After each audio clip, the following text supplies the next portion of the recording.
नमस्कार दोस्तों, कैसे हैं आप लोग। आज सैटरडे 24 सितंबर के daily the Hindu editorial discussion में आपका स्वागत है। आई एम रियली सॉरी दोस्तों, ये जो द हिंदू एडिटोरियल है मैं अलग से लेके आ रहा हूँ और पीपीटी अभी नहीं बन पाई क्योंकि थोड़ा अर्ली मॉर्निंग वीडियो अपलोड कर रहा हूँ, तो आज प्लीज बिना पीपीटी के काम चला लीजिए। इसके बाद जो करंट अफेयर्स है वो पीपीटी फॉर्मेट में विनीत सर आपके लिए वीडियो ले आएंगे। 3 ही आर्टिकल्स हैं आज एडिटोरियल के, उन तीनों आर्टिकल्स को एक एक करके समझने की कोशिश करेंगे। एक तो समझेंगे कि जो ईरान में रिसेंटली बवाल हुआ है, एक ईरानियन कुर्दिश वुमेन वहां की मोरालिटी पुलिस के कब्जे में थी। जी हाँ, ईरान के अंदर एक मोरालिटी पुलिस है। आप इमेजिन करो दोस्तों, इंडिया के अंदर एक ऐसी पुलिस हो जो कि समय समय पे वुमेन को रास्ते में रोक के ये बताए कि तुमको क्या पहनना है, तुम्हें कैसे हिजाब पहनना है, तुम्हें बाहर मुंह ढक के निकलना है, नहीं निकलना है, तुम्हें यहां जाना है, वहां जाना है। मतलब परमानेंटली एक मॉरलिटी पुलिस ईरान में डिप्लॉय की जाती है जो समय समय पे औरतों को बताती रहती है कि तुमको कैसे रहना है, और अगर कोई औरत उस मोरालिटी पुलिस की बात नहीं मानेगी तो उसको परेशान किया जाएगा, प्रताड़ित किया जाएगा। कई बार तो ये इल्जाम लगाया गया मोरालिटी पुलिस के ऊपर कि मोरालिटी पुलिस रेप तक करती है इन औरतों का, उनको सिखाने के नाम पे। और इसी मोरालिटी पुलिस की कस्टडी में एक ईरानियन कुर्दिश वुमेन की यहां पे मृत्यु हो जाती, तो भयंकर बवाल मच जाता है ईरान के अंदर। ये क्या है, इसको समझने की कोशिश करेंगे इस न्यूज को। उसके बाद करेंसी प्रेशर। इंडिया की करेंसी रुपी लगातार गिरती जा रही है। अगर आप देखो तो 81 मार्क्स पहुंच गई, मतलब $1 में 81 रुपए मिल रहे थे। अभी तक का सबसे खतरनाक फॉल है ये, सबसे लोएस्ट वैल्यू रुपी के भी पहुंची। ये क्यों पहुंची है, ये आगे क्या और गिरेगी, कितना फॉरेक्स रिजर्व इंडिया का खत्म हो गया, इन सब चीजों के बारे में बात करेंगे। और एक और आर्टिकल है the global south assertion in geopolitics. यहां पे बात हो रही है तो कैसे ग्लोबल साउथ, समझ रहे हो ना, इंडिया चाइना जैसी कंट्रीज हो गई, ब्राजील हो गया, ऑस्ट्रेलिया हो गया। ऑस्ट्रेलिया तो खैर चलो डेवलप्ड में लॉट में आता है तो उसको आप परफेक्टली ग्लोबल साउथ नहीं बोल सकते। अर्जेंटीना हो गया। मतलब इस समय पे यूएस, यूरोप, रशिया, इन कंट्रीज के अलावा जो बाकी कंट्रीज हैं जो कि मिलिट्रीली स्ट्रांग भी हैं, ठीक है ना, ताकतवर भी हैं, ठीक है, उनकी अच्छी खासी इकोनॉमी भी है, बट यूएसए जितनी बड़ी इकोनॉमी नहीं है, यूरोप जितनी बड़ी इकोनॉमी नहीं है, ठीक है ना। चाइना को भी कुछ लोग ग्लोबल साउथ का पार्ट बताते हैं, बट चाइना कहीं ना कहीं एक अलग स्फीयर ऑफ पावर बन के उधर रहा है। तो इंडिया आप कह सकते हो कि ग्लोबल साउथ के अंदर एक बड़ी ही लीडिंग कंट्री है। तो ग्लोबल साउथ जियो पॉलिटिक्स में यूएस चाइना के रिस्पेक्ट में कैसा सोचता है, इसके बारे में यहाँ पे बात की गई, इसको देखेंगे। चलिए सबसे पहले ईरान से रिलेटेड जो आर्टिकल है इसको यहाँ समझने की कोशिश करते हैं। तो क्या हुआ, एक ईरानियन कुर्दिश वुमेन की मृत्यु हो जाती है मोरालिटी पुलिस की कस्टडी में, और पूरे ईरान के अंदर भयंकर बवाल मच जाता है। और जो क्लेरिकल रिजीम है, थियोक्रेसी है ईरान, जहां पे ओवरऑल जो रिलीजियस लीडर्स है वो राज करते हैं। 22 साल की महसा अमीनी, इनको डिटेन किया गया था इस महीने से पहले, चूंकि ये हिजाब इन्होंने इम्प्रॉपर वे में पहन रखा है। आपको भी पता है कि 22 साल के लड़के लड़कियों को ज्यादातर हार्ट अटैक नहीं आता है। ये कंप्लीटली फिट थी, एजिटेशन कर रही थी, इनको मोरालिटी पुलिस पकड़ के ले गई और इनको ट्रेनिंग दी जा रही थी हिजाब रूल्स की कि तुमको कैसे हिजाब पहनना है। और ओवरऑल ऐसा बताया जाता है कि 3 दिन बाद अरेस्ट होने के इनको हार्ट अटैक आ गया, इनकी मृत्यु हो गई, ऐसा अथॉरिटीज ने बताया। जबकि रियल में पिक्चर ये निकल के आ रही है कि शायद इनको मार मार के इतना मारा गया कि इनकी मृत्यु हो गई। हो सकता है रेप वगैरह भी किया हो गया, हम कह नहीं सकते, क्योंकि अब ईरान के अंदर उनकी सरकार का राज चलता है तो प्रॉपर तरीके से मेडिकल चेकअप भी होगा, पोस्टमार्टम भी होगा, इसकी कोई गारंटी नहीं। वहाँ पे कोई इंडिपेंडेंट कोर्ट भी नहीं है इंडिया जैसी। तो इसके चलते ईरान में भयंकर बवाल मच गया। ईरान के अंदर सरकार वुमेन राइट्स को दबाती है, वुमेन रेजिस्टेंस को दबाया जाता है, क्रश किया जाता है। ये कोई नई बात नहीं है। वुमेन से रिलेटेड राइट्स ईरान के अंदर नॉन एग्जिस्टेंट है। अगर आप देखो तो अभी जो प्रोटेस्ट हुए हैं इस पर्टिकुलर इवेंट के अगेंस्ट तेहरान में, फिर मशाद नाम की एक कंजर्वेटिव सिटी है जहां पे शिया इस्लाम की one of the holiest shrines है। यहाँ पे जो स्लोगन, मतलब ओवरऑल जो औरतें थी और बड़े तादाद में जो आदमी भी थे, वो सड़कों पे उतरे और उन्होंने ओवरऑल मोरालिटी पुलिस की इस पर्टिकुलर एक्टिविटी की निंदा की। किसी को भी ये पसंद नहीं आया कि एक यंग लड़की की यहाँ पे मृत्यु हो गई, ठीक है। अब इन प्रोटेस्ट में पिछले 7 दिनों में 36 लोगों की जान जा चुकी है, जिसमें कुछ सिक्योरिटी पर्सनल भी मरे हैं।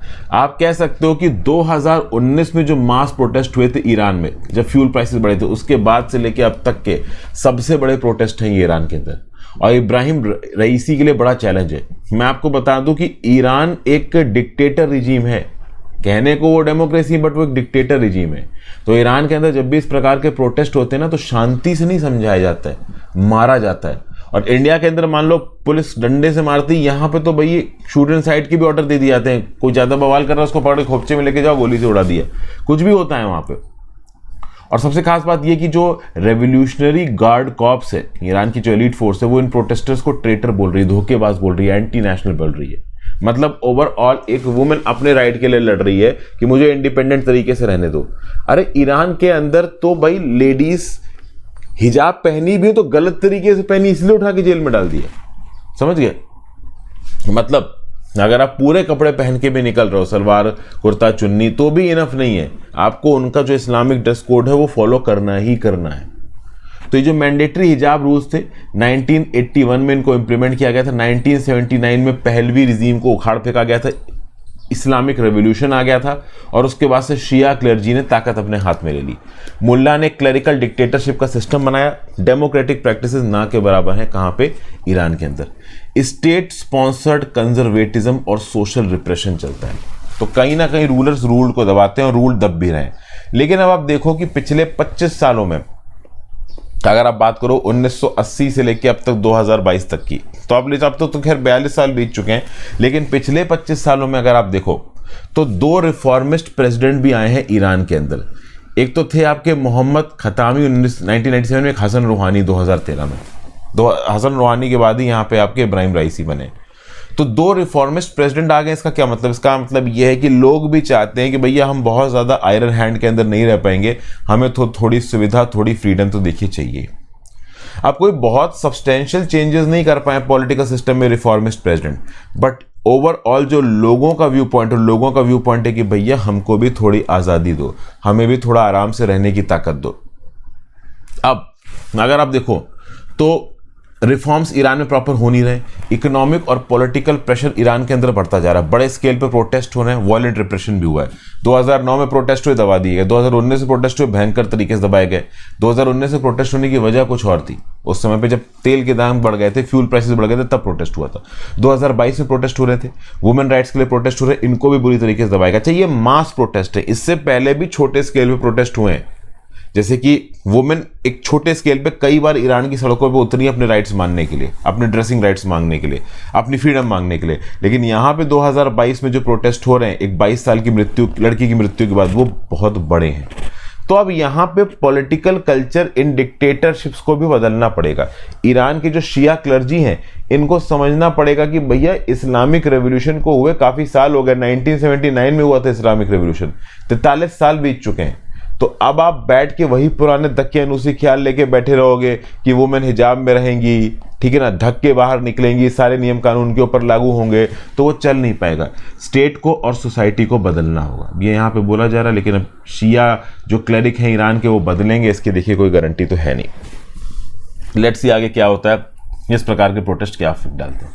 फिर अगला currency pressure. RBI will have to ensure price stability in provide further weakening. भैया रुपये की वैल्यू गिरती जा रही है। ओके, फेडरल रिजर्व ने फिर से 75 basis point interest rate increase किया। इंटरेस्ट रेट इंक्रीज किया मतलब लोग फेडरल रिजर्व से ज्यादा इंटरेस्ट रेट पे पैसा लेंगे। तो ज्यादा इंटरेस्ट रेट पे पैसा कोई लेता नहीं है, तो जिसने ओवरऑल लोन वगैरह ले रखा है वो वापस कर देगा सरकार को, मतलब यूएस की सेंट्रल बैंक को, फेडरल रिजर्व को। तो यूएस से जब सस्ते में पैसा मिल रहा था फेडरल रिजर्व से, तो बहुत सारे लोगों ने पैसा उठा लिया और दुनिया भर के मार्केट में इन्वेस्ट कर दिया। इंडिया के मार्केट में भी बहुत इन्वेस्ट हुआ।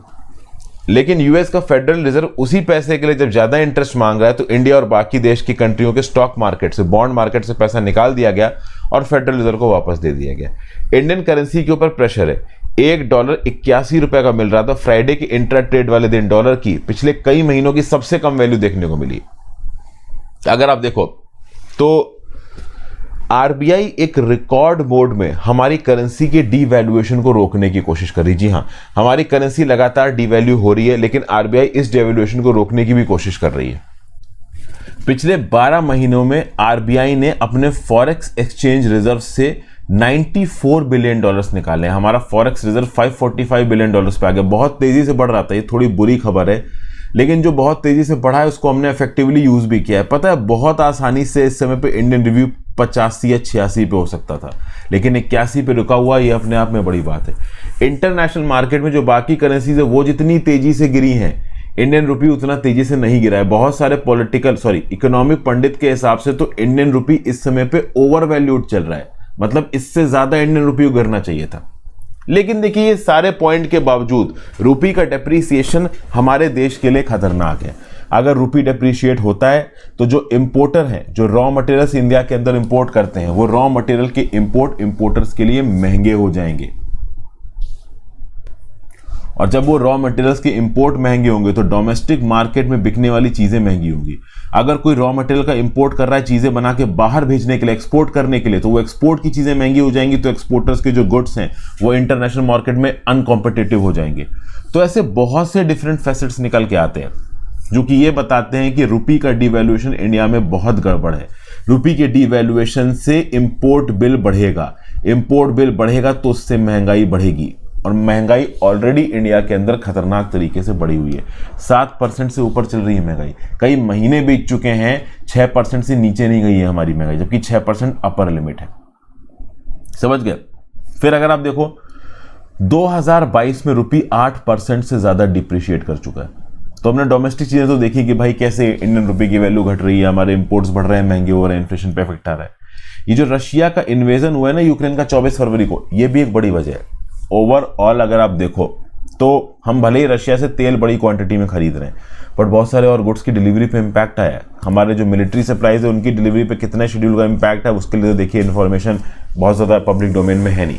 बट फर्टिलाइजर की बात कर लीजिए, फूड ग्रेन्स की बात कर लीजिए, बहुत सारी चीज़ें जो कि हम रशिया यूक्रेन से इम्पोर्ट करते थे वो यहाँ पे अफेक्ट हो गई। For example edible oil, for example आपका फर्टिलाइजर्स। फिर एक और चीज़, जो ओवर सीज पोर्टफोलियो इन्वेस्टर्स हैं, ये फिर से इंडिया से पैसा लेके निकले। देखिए पिछले साल से दिसंबर, जनवरी, फरवरी, इन सब में हमने देखने को मिला कि भाई बड़ी तेजी से जो पोर्टफोलियो इन्वेस्टर्स हैं जो कि हमारे बॉन्ड वाटर में पैसा खर्च करते हैं, वो अपना पैसा निकाल के ले जा रहे थे। अगस्त में चीज़ें थोड़ी ठीक होती नजर आई थी। अगस्त 2022 में बहुत सारे फॉरेन पोर्टफोलियो इन्वेस्टर्स ने इंडिया के मार्केट में इन्वेस्ट किया, लेकिन अब फिर ये देखने को मिल रहा है कि billions of dollar Indian equity से निकाल के फॉरेन इन्वेस्टर्स लेके जा रहे हैं। और उसकी ये वजह बताई जा रही है 125 बेसिस पॉइंट्स का फेड प्रोजेक्शन। देखिए क्या है कि पहले बड़ी वजह थी कि फेडरल रिजर्व सस्ते में लोन बांट रहा था, तो दुनिया भर की कंट्रीज ने लोन ले लिया था और उसको बॉन्ड मार्केट में जाके इन्वेस्टर के पैसा कमा रहे थे। अब चूंकि फेडरल रिजर्व लगातार इंटरेस्ट रेट बढ़ा रहा है, अभी रिसेंटली ये भी एजम्पशंस है, अनाउंसमेंट आया है कि फेडरल रिजर्व 125 बेसिस पॉइंट 1.25% और इंटरेस्ट बढ़ाएगा। तो पहले मान लो इंटरेस्ट था 3%, सपोज अभी 1.25% और बढ़ेगा तो 4.25%। तो पहले पैसा जो 3% इंटरेस्ट दे के लोग उठा रहे थे फेडरल रिजर्व से, अब वही 4.25% इंटरेस्ट दे के उठाना पड़ेगा। तो जैसे जैसे इंटरेस्ट रेट जिसके बेसिस पे फेडरल रिजर्व पैसा बांटता है मार्केट में वो बढ़ता जाएगा, वैसे वैसे फेडरल रिजर्व से कम पैसा उठाएंगे लोग मार्केट में। और अगर फेडरल रिजर्व से कम पैसा उठाएंगे मार्केट में तो इंडिया के मार्केट तक फॉरेन पोर्टफोलियो इन्वेस्टर्स ज़्यादा पहुंचेंगे नहीं। समझ गया आप बात को? तो ये सब चीज़ें रुपी के डेप्रिसिएशन के रिस्पेक्ट में हमने एक आर्टिकल लिखा। एक और आर्टिकल बचा तो ग्लोबल साउथ असर्शन इन जियोपॉलिटिक्स। देखिए आज की डेट में जो इंटरनेशनल सिस्टम है ना, अलग ही प्रकार का जियोपॉलिटिकल चेंज देख रहा है। गेट पावर गेम चल रहा है। यूनाइटेड स्टेट्स इंटरनेशनल सिस्टम में अपनी वाहवाही, अपनी जी हुजूरी चाहते हैं। यूएस की बात करो तो यूएस के जो नेशनल सिक्योरिटी डॉक्यूमेंट्स वो क्या बोलते हैं कि चाइना को लिमिट ज़्यादा बढ़ने मत दो, रशिया की कैपेबिलिटीज़ को रोको। यूएस के पीछे यूरोप एक स्टेडफास्ट एलाई की तरह खड़ा होना चाहिए। सैटेलाइट कंट्रीज बनाओ जो कि यूएस के इंटरेस्ट और वैल्यूज के हिसाब से काम करे। यूएस बोले तो ये करो, ये कर दें, यूएस बोले वो करो तो वो कर दे। अब इंडिया जैसी कंट्रीज तो ऐसा करती नहीं है। चाइना एक नियर पीयर है यूएसए का। नियर पीयर यूएसए का मतलब कि जो यूएसए बोल रहा है वही चाइना, मतलब ओवरऑल कह लो कि चाइना नियर पीयर मतलब सबसे क्लोज कॉम्पिटिटर है यूएसए का। हालांकि मिलिट्रीली अभी भी चाइना यूएस के सामने कुछ भी नहीं है, लेकिन फिर भी चाइना ने बहुत सारे इकोनॉमिक इंस्टीट्यूशंस बनाए हैं। और चाइना एक चीज में यूएस को बड़े स्केल पे टक्कर दे रहा है, वो है इकोनॉमी, वो है पैसा। आपको पता ही होगा कि परचेजिंग पावर पैरिटी के बेसिस पे चाइना की इकोनॉमी यूएस की इकोनॉमी को भी क्रॉस कर चुकी है। बताइए परचेजिंग पावर पैरिटी बेसिस पे चाइना की इकोनॉमी कितने ट्रिलियन डॉलर्स की है, यूएस की कितने की है और इंडिया की कितने की है। तो यूएस सिंपल है कि भाई चाइना का एक लिमिट से ज्यादा बढ़ना यूएस को पसंद नहीं। अच्छा मैं आपको बता दूं, चाइना हमेशा से इतना बड़ा नहीं था, उसको धीरे धीरे करके बड़ा हुआ है। और धीरे धीरे करके बड़े होने में उसने कहीं ना कहीं यूएस की टेक्नोलॉजीज, यूएस की आप कह लो ट्रेड पार्टनरशिप का इस्तेमाल किया है।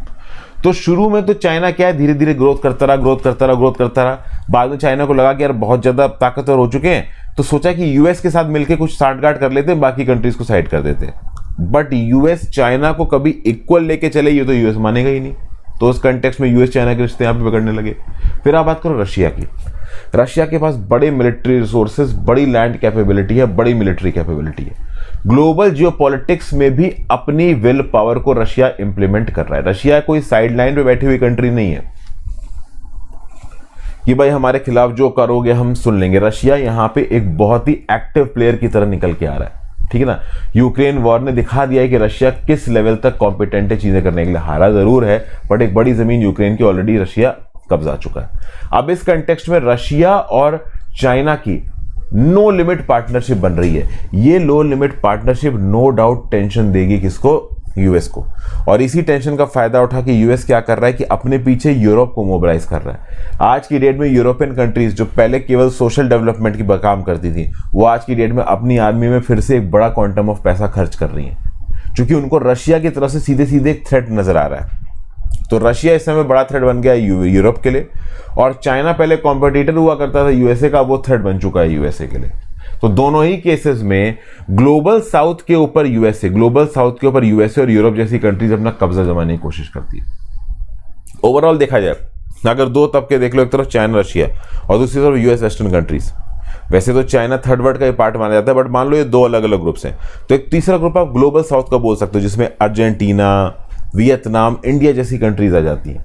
ये ग्लोबल साउथ, आप ये मत समझिए कि साउदर्न हेमिस्फीयर में। ग्लोबल साउथ मतलब वो ग्रुप ऑफ कंट्रीज जो पूरी तरीके से डेवलप नहीं हुए हैं, डेवलपिंग फेज में हैं, धीरे धीरे आगे बढ़ रहे हैं। तो ये जो ग्लोबल साउथ की कंट्री है भाई, वो अपने हिसाब से कर रही है, वो किसी की साइड नहीं ले रही। जैसे कि for example western countries, European countries चाहती हैं ग्लोबल साउथ की कंट्रीज को, खासकर इंडिया को, कि भाई यूक्रेन वॉर में रशिया के ऊपर सैंक्शंस लगाओ। लेकिन ये ग्लोबल साउथ की कंट्रीज ज्यादा सैंक्शन लगाना नहीं चाहती, क्योंकि बहुत हद तक ये ग्लोबल साउथ की कंट्रीज एक तो रशिया के साथ रिश्ते अच्छा लगाना चाहती हैं, क्योंकि रशिया से energy, fuel, fertiliser, wheat, commodities, defence equipment import होते हैं। प्लस इराक में 2003 में वॉर हुआ, लेबनान 1982, 2006 में, लिबिया 2011 में। इन सब वॉर्स ने ओवरऑल बताया है कि जब आप किसी एक पर्टिकुलर साइड गुट में चले जाते हो, तो जब वो गुट किसी पर्टिकुलर इवेंट का या मिशैप का पार्ट बन जाता है, तो नुकसान, खतरा आपके ऊपर भी आता है। और वेस्टर्न कंट्रीज पे भरोसा इसलिए नहीं किया जा सकता क्योंकि जब कोविड-19 वैक्सीन के वन टाइम एग्जेम्पशन की बात की थी, उतनी भी मदद यहाँ पे ओवरऑल इन वेस्टर्न कंट्रीज से नहीं मिली है, ठीक है ना। तो हम इन वेस्टर्न कंट्रीज पे पूरी तरीके से भरोसा कैसे कर सकते हैं? जब इन वेस्टर्न कंट्रीज में ग्लोबल साउथ से कोई जाता है, इंडिया से, ठीक है ना, ब्राजील से, साउथ अफ्रीका से कोई पहुंचता है यूएस वगैरह में, यूरोप में रहने के लिए, तो उसके खिलाफ डिस्क्रिमिनेशन होता है। और यूक्रेन से बड़ी तादाद में माइग्रेंट्स जाके यूरोप और यूएस में सेटल हो रहे हैं। तो भाई ये डिस्क्रिमिनेशन क्यों हो रहा है? जब सीरिया में बवाल मचाए, बड़ी तादाद में लोग यूएस जाना चाहते थे, यूरोप जाना चाहते थे, आपने जाने नहीं दिया। अभी यूक्रेन में बवाल हो रहा, तो सब थोक के भाव जाके रह रहे हैं, आप सबको अकोमोडेट कर रहे हो। तो ये डिफरेंसेस क्यों कर रहे हो? मतलब आप अपनी गुटबाजी कर रहे हो, और अपनी गुटबाजी के हिसाब से दुनिया भर को लगाना चाहते हो। फिर जयशंकर जैसा एक लीडर आ जाता है जो बोल देता है कि Europe has to come out of that mindset that the world problems are not Europe's problems, but Europe problems are world problem। मतलब आप समझ रहे हो ना, ये वेस्टर्न कंट्रीज और यूरोप को भी आप वेस्टर्न कंट्रीज देखो, यूएसए, ये चाहता है दुनिया इनके हिसाब से चले, दुनिया इनके हिसाब से चल नहीं रही। चाइना की बात की जाए तो चाइना अपना मिलिट्री फुटप्रिंट बहुत सारी कंट्रीज में बढ़ा चुका है। एशिया में कुछ कंट्रीज नर्वस हैं। चाइना कुछ ग्रे जोन की पॉलिसीज बनाता है, एक्सपेंशनिज्म को फॉलो करता है, दूसरे के इलाके में घुसने की कोशिश करेगा, और इसके चलते चाइना से बहुत सी कंट्रीज नाराज हैं। वियतनाम नाराज है, इंडोनेशिया नाराज है, इंडिया नाराज है, फिलीपींस नाराज है। ये जो साउदर्न कंट्रीज हैं, किसी भी सिक्योरिटी या मिलिट्री अलायंस का पार्ट नहीं बनना चाहती, ना हम रशिया की तरफ होना चाहते हैं, ना हम चाइना की तरफ होना चाहते हैं, ना हम यूएस की तरफ होना चाहते। इनफैक्ट अगर आप देखो तो चाइना ने मई 2022 में 10 पैसिफिक आइलैंड नेशंस को बना के एक मिलिट्री अलायंस बनाने की कोशिश की थी। इसमें ये वाले आइलैंड्स आते हैं, सोलोमन, किरिबाती, सनाओ, फिजी, टोंगा वगैरह। लेकिन इन आइलैंड्स ने मना कर दिया कि नहीं भाई, हम आपके साथ कोई भी कॉमन प्लेटफॉर्म इस तरीके का नहीं बनाना चाहते। और यूएस का भी पीछे से बैकएंड से प्रेशर रहा होगा। यूएस क्या करता है? यूएस ये करता है कि भाई ज्यादा से ज्यादा सैंक्शन लगा दो, जितना ज्यादा बढ़िया सैंक्शन लगाओगे उतना ही चीजें दुनिया हमारे हिसाब चलने लगी। लेकिन सैंक्शन वाली स्ट्रेटजी काम नहीं करती। कब से नॉर्थ कोरिया और ईरान जैसी कंट्रीज पर सैंक्शन लगा रखा है, भले उनकी इकोनॉमी को नुकसान हो रहा है, वो झुके आपके सामने? नहीं झुके, वो आगे भी नहीं झुकेंगे। इनफैक्ट अब अफ्रीका की कंट्रीज भी नहीं झुक रही हैं। यूएस कांग्रेस ने एक बिल पास किया रिसेंटली, बिल का नाम था countering malign Russian activities in Africa. तो वो अफ्रीकन स्टेट्स जो कि रशिया के साथ इंगेज कर रहे थे, उसके अगेंस्ट यूएस काम करेगा। अब इस पर्टिकुलर बिल के अगेंस्ट साउथ अफ्रीका की जो फॉरेन मिनिस्टर है लालेदी पैंडोर, इन्होंने ओपनली प्रेस कॉन्फ्रेंस में बोल दिया, और उस प्रेस कॉन्फ्रेंस में US secretary of state Antony J Blinken भी थे, इन्होंने बोला कि कोई भी अफ्रीकन कंट्री को बुली नहीं किया जा सकता यूएस के द्वारा। हर अफ्रीकन कंट्री अपनी सोवरेनिटी के हिसाब से डिसीजन लेगी, डिप्लोमेसी के हिसाब से चलो, सब लोग जिंदा रहेंगे। अगर आप हमारे ऊपर जबरदस्ती, मतलब ओपनली बोल रही हैं यहाँ पे साउथ अफ्रीका की फॉरेन मिनिस्टर यूएस को एड्रेस करते हुए, यूएस का सेक्रेटरी ऑफ स्टेट बैठा है कि अगर ओपनली हमें धमकी दोगे तो काम नहीं बन पाएगा, हम सोवरेन कंट्री अपने हिसाब से काम करेगी। इनफैक्ट यूएस से सवाल पूछ दिया कि यार ये जो पैलेस्टीन अंडर ऑक्यूपेशन चल रहा है, तुम्हारा दोस्त इजराइल कर रहा है, इसमें तुम क्या कर रहे हो। प्लस अफ्रीकन कंट्रीज के पास ऑप्शंस भी बहुत हैं। 2003 में अफ्रीकन कंट्रीज के लोन को सबसे पहली बार माफ किया था इंडिया ने। अभी अगर आप देखो तो 17 अफ्रीकन कंट्रीज के बहुत से लोन्स को इंटरेस्ट फ्री किया और माफ भी किया है। किसने? आपका चाइना ने। तो चाइना ओवरऑल इंपॉर्टेंस के हिसाब से कंट्रीज को एसेस करता है। अफ्रीका के अंदर बहुत सारे जो आउटस्टैंडिंग लोन्स हैं उनको चाइना माफ करा, चूंकि अफ्रीका के अंदर चाइना की प्रेजेंस इंपॉर्टेंस है। तो इसका क्या मतलब है कि कोई कंट्री किसी के साथ गुट बनाती नहीं है। अगर ग्लोबल साउथ इस तरीके से काम कर रहा, नहीं भाई गुटबाजी होती है, अपने पर्सनल इंटरेस्ट की वजह से गुटबाजी होती है। जैसे सऊदी अरेबिया को यमन से लड़ना है तो यूएस के साथ दोस्ती बना के रखनी है। श्रीलंका एक छोटी कंट्री है, इंडिया चाइना के बीच में आती है, तो इंडिया के साथ भी बना के रखनी है, चाइना के साथ भी बना के रखनी है। किसी भी एक से वो पंगा नहीं ले सकते, पंगा लेंगे तो पिस जाएंगे। उसी प्रकार से देखो ग्लोबल साउथ की अगर कंट्रीज की बात की जाए तो ग्लोबल साउथ में एक बहुत बड़ा लीडर है इंडिया। इंडिया ने रशिया से अपने ऑयल परचेजेस बढ़ाए। At the same point of time India ने यूएस के साथ LEMOA logistic exchange memorandum agreement sign किया। फिर इंडिया ने international north south transport corridor यहां पे बनाया। फिर यूएस लेड रिमपैक जो मिलिट्री एक्सरसाइजेस हैं, इसमें भी इंडिया पार्टिसिपेट करता है। उसके साथ साथ रशिया ऑर्गेनाइज्ड, और उसमें चाइना भी पार्टिसिपेट करता है, वोस्टोक एक्सरसाइजेस, उसमें भी इंडिया पार्टिसिपेट करता है। मतलब हमने अपने सारे फ्रंट खोल रखे हैं और हर सारे फ्रंट में हम मल्टीपल तरीके से लोगों के साथ इंगेज करें। मतलब हम नॉन अलाइनमेंट वाले सिद्धांत पे नहीं है, हम मल्टी अलाइनमेंट वाले सिद्धांत पे। हम किसी एक कंट्री की तरफ पूरी तरीके से नहीं हो सकते। और देखिए पूरी दुनिया यहाँ पे यूएस लेड सिस्टम से थोड़ा दूर जाना चाहती है। फॉर एग्जाम्पल अगर आप देखो तो इस समय पे दुनिया भर में जो ट्रेड होता है वो यूएस डॉलर से होता है। तो ये जो ग्लोबल साउथ की कंट्रीज हैं वो कोशिश कर रही हैं कि जो इंटरनेशनल ट्रेड है वो यूएस की करेंसी डॉलर के ऊपर कम डिपेंडेंट हो। जैसे करेंसी स्वैप एग्रीमेंट साइन हुए हैं चाइना और एशियन कंट्रीज के बीच में, association for south east Asian nation. तो चाइना और एशियन आपस में ट्रेड करेंगे तो यूएस डॉलर की जरूरत नहीं है। उसी प्रकार से इंडिया ने रशिया और 23 और कंट्रीज के साथ करेंसी स्वैपिंग एग्रीमेंट साइन किया है। तो अगर हम रशिया के साथ ट्रेड करेंगे तो यूएस डॉलर से पेमेंट करना जरूरी नहीं है। प्लस ग्लोबल साउथ के मैकेनिज्म को आगे बढ़ाने के लिए ब्रिक्स जैसे ऑर्गेनाइजेशंस बहुत काम आते हैं। अफ्रीकन यूनियन हो गया, एशियान हो गया, community of Latin American and Caribbean हो गया।